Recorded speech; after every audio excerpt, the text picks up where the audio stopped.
Hey guys, welcome back to my channel. I hope you all are doing well. If you are new here, my name is Nishitha. Please take a moment to hit the subscribe button and also give this video a thumbs up if you like it. Today's video is going to be a review of the Fenty Beauty Pro Filt'r Hydrating Longwear Foundation. This is the outer packaging. It's similar to her, other foundation as well. But this time it's not a glass bottle, it's actually a tube with a pump. I actually prefer packagings like these because they're easy to carry around. So I got the shade 310. This foundation comes in I think 45 different shades, or I don't know, she might have even added more shades now. Yeah, you get 50 different shades in this foundation, which is really amazing. And I got the shade 310, which has golden undertone. I'm going to swatch this for you guys. So this is the shade 310. And this is the swatch on my face.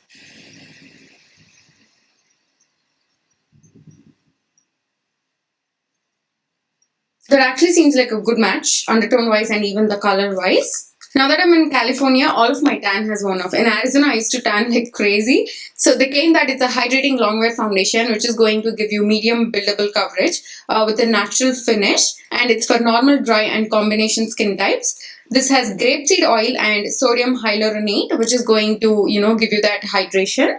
And I was just looking at the ingredients. Perfume is listed as one of its ingredients, but it's at the bottom of the list, not, it's not like a fourth or fifth ingredient. And I can even smell some kind of floral scent coming from the foundation. I usually don't prefer strong scents with my foundations because, I have sensitive skin and, fragrance tends to break me out. So that's one thing I'm not really happy about, but I'm still going to test it out. Most of you might not have this issue that I have with fragrance, but, it's something that you all should know before, you make a purchase. So that's the reason I try to, look at the ingredients and point out the things that irritate my skin. So the foundation changes its color a little bit. As you can see, this is a brand new swatch. I just applied it, and this is the swatch I've had on my skin for about, 5 minutes now. You can see there is definitely a difference. This is more golden.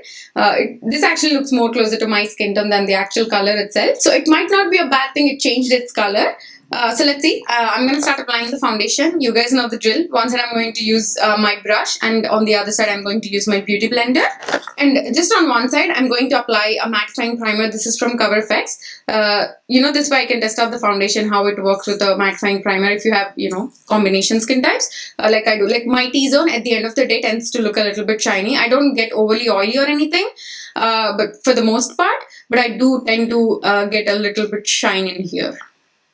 The foundation has this creamy-like consistency. It's not very runny, but at the same time, it's not too thick. Let me show you guys. See.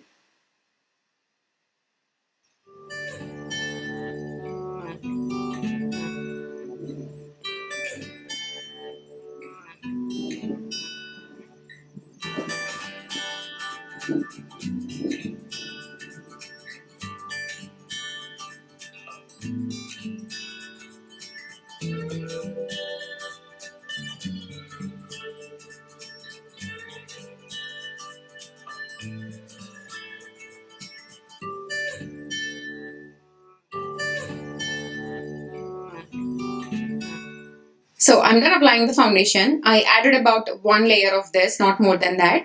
So brush versus a beauty blender. If you want to get more coverage and, make your product go a really long way, I'd say brush is the way to go with this foundation. This side definitely has more coverage when compared to this side. I don't see a difference finish-wise, but if you want to get some extra coverage, I would say go with the brush. But with both the tools, foundation blends out beautifully. And like this side, it has like a medium coverage with 1 layer. I'm going to add a little bit more in this area and see if I can build up the coverage. That way I can also test how this foundation layers. So it did layer pretty well. I'm not seeing, any kind of gathering where I layered the foundation. You can build up the coverage. You will get a coverage that is in between medium to full, but it's not going to be like a super full coverage foundation, and I personally don't mind that. I can always use some concealer and do spot concealing if needed. So right about now, the finish looks more on the dewy side. That could also be because of the SPF that I'm wearing underneath it, but I'm gonna, give it some time and see how it dries down. But so far, I'm loving the foundation, the way it's sitting on top of my skin and how hydrating this feels. So far, the only thing that's bothering me is the fragrance in this foundation. I actually did a review on her concealer. I will link it down below for you guys if you're interested to check it out. But you know, that concealer I really liked at first, but once I started using it for spot concealing on my face, I started to see bad breakouts. So that's why I sent it back. I returned it. I'm not using that product anymore. So that's the reason I'm afraid. I'm like skeptical about the fragrance part because, you know, since it's from the same beauty line, I'm afraid the foundation might break me out. Let's hope that doesn't happen. But other than that, everything else, I'm impressed so far. So now I'm gonna go off camera, apply the rest of my makeup. When I get back, I'm gonna tell you guys how everything layered on top. So I'll see you all in a bit. Hey guys, so I finished the rest of my makeup. Currently it's 12 p.m. I applied this around 10 o'clock, so it's been already 2 hours. And everything blended out beautifully on top of this, like my, you know, contour blush highlighter. You can still see that my skin has this glow. The foundation has not dried down completely. And even when I touch it, it feels tacky and it is transferring a little bit. So I wouldn't say this is completely transfer proof, at least not right now. So I'll see, maybe it might dry down even more throughout the day. So everything looks promising. I'm going to continue to do the wear test. We'll see how this foundation holds up. I'll see you all at the end of my day. Hey guys, I'm back. It's currently 7:30 p.m. I've had this foundation on for 9.5 hours at this point. I have to say, I really like it. Like, it's been 9.5 hours. It hasn't budged. It might have come off a little bit from this area because, you know, just yesterday I got like this new pimple and I kept touching it today. That's on me actually. So that's why it has like, you know, come off a little bit from this area. But other than that, everywhere it is still on there. I noticed that the foundation has never completely dried. It maintained this slight dewy finish throughout the day. I'm looking a little bit shiny in my T-zone area, but other than that, the glow in the rest of the areas, I don't actually mind. It's not necessarily making me look oily, but it's giving me this nice glow, except in my T-zone. There, I'm looking oily. I need to powder my skin down, but it's been 9.5 hours. So, you know, it's pretty common with no matter what kind of foundation I wear at this point. So the foundation at first was transferring a little bit, but at this point, I don't see any kind of transfer, but it still feels a little bit tacky to the touch. So that's really weird. That's the only thing I noticed, but other than that, the foundation has held up really well. It definitely is very long wearing. I actually took a nap in this foundation. I just woke up. So, you know, I kept moving on the bed and actually nothing has moved around. Usually when I sleep like that, foundation kind of tends to come off from my cheek because, you know, I tend to sleep like this and that. But, you know, the foundation hasn't budged. And you can still see my blush highlighter and, you know, contour intact. So if you have normal to dry skin types, I would say definitely give this one a try because, you know, you have 50 different shades to choose from. And I really love the formula as well.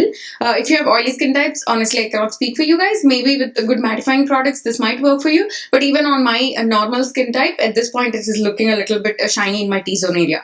For oily skin people, I'm not sure. You might want to try out a sample before you get the full size. Or if you already have the original Fenty Beauty foundation that you love, you don't need to buy this one. But if you have normal to dry skin types, I would say definitely give this one a try because, you know, it's very long wearing. It feels very lightweight on the skin. It doesn't look heavy or cakey for a foundation that gives you like, you know, almost full coverage upon, you know, layering it. I think that's the reason why she launched it. This is actually for dry skin type people because, you know, she already has a foundation for oily skin types, which is also long wearing. Definitely give this one a try if you're into like, you know, dewy, hydrating, long wearing foundations. So that completes this review. I hope it was helpful.